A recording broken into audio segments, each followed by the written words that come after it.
L'actualité à Nancy et ailleurs.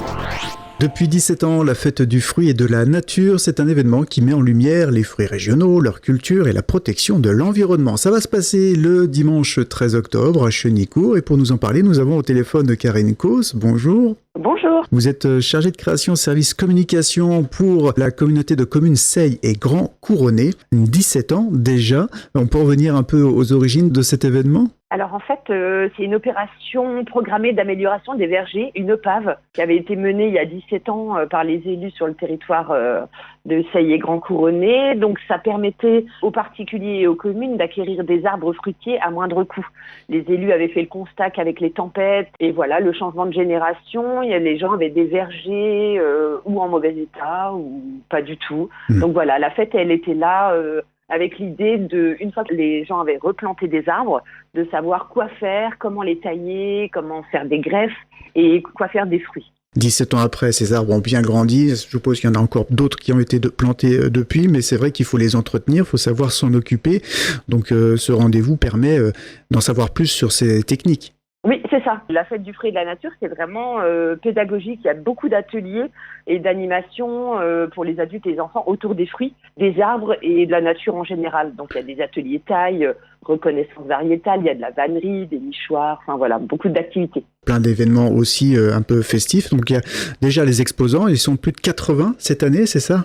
Oui, alors là, on en est plus vers 90-95. Ah oui, donc c'est vraiment une réussite, cette opération. Oui, complètement. Et puis c'est vrai qu'on a un comité technique, un collectif qui s'occupe de la fête. Donc il y a des élus, des habitants, des agents, où vraiment on a une charte éthique. On choisit vraiment des exposants pour leur envie de partage et qui ont vraiment une démarche écologique et naturelle. Plus de 10 000 visiteurs attendus chaque année. Ouais, en 2022, c'est vrai qu'il y a eu beaucoup de monde. Puis il y a aussi bien d'autres animations, des animations musicales. Comment ça va se passer sur place ? L'entrée est gratuite, toutes les activités sont gratuites. Donc effectivement, il y a des animations.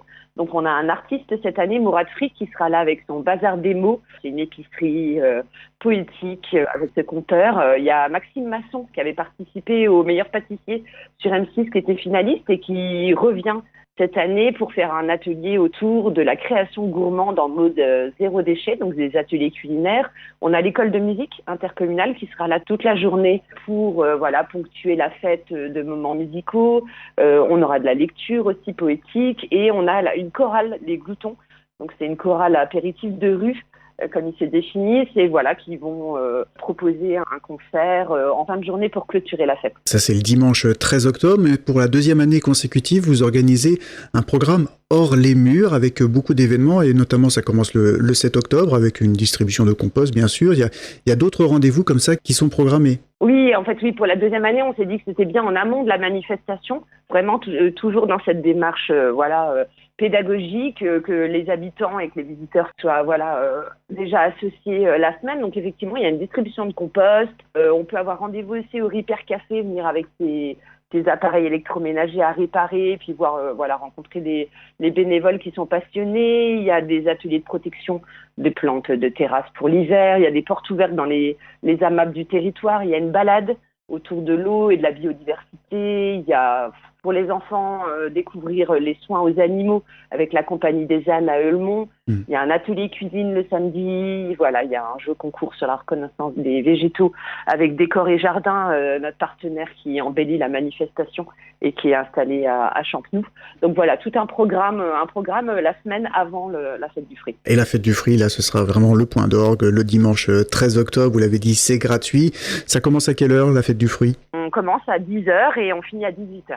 Et bien sûr, on peut passer la journée complète le 13 octobre à Chenicourt. J'imagine qu'on pourra bien se restaurer sur place. Ah oui, là, c'est entre les producteurs locaux, donc d'escargots, de charcuterie. On a également des food trucks. En fait, on aura 3 food trucks qui seront là le 13 octobre avec les fermiers d'ici qui travaillent donc des burgers, tout en produits locaux et bio. On a un autre food truck italien. Donc là, ce sera avec des lasagnes, des panini, des pizzas qui sont préparés à Sainte-Geneviève. Et on est content. On a le food truck du chef étoilé de la Maison dans le Parc, Charles Coulombeau, qui sera aussi là avec son food truck izakaya, donc autour de la cuisine traditionnelle et aux inspirations japonaises. Donc oui, on pourra effectivement bien manger le dimanche 13 octobre. L'argument supplémentaire qu'il ne fallait surtout pas manquer. Merci beaucoup. Et si on veut retrouver un peu tout le programme, notamment de la programmation hors les murs, comment fait-on ? Alors, il suffit de se rendre sur le site de la communauté de communes, donc c'est www.comcom-sgc.fr. Là, il y aura tout le programme, des ateliers, du programme hors les murs et aussi découvrir tous les exposants. Merci beaucoup, Karen Cos. Rien, merci beaucoup à Radio Fadjet. L'actualité à Nancy et ailleurs. C'est sur Fadjet.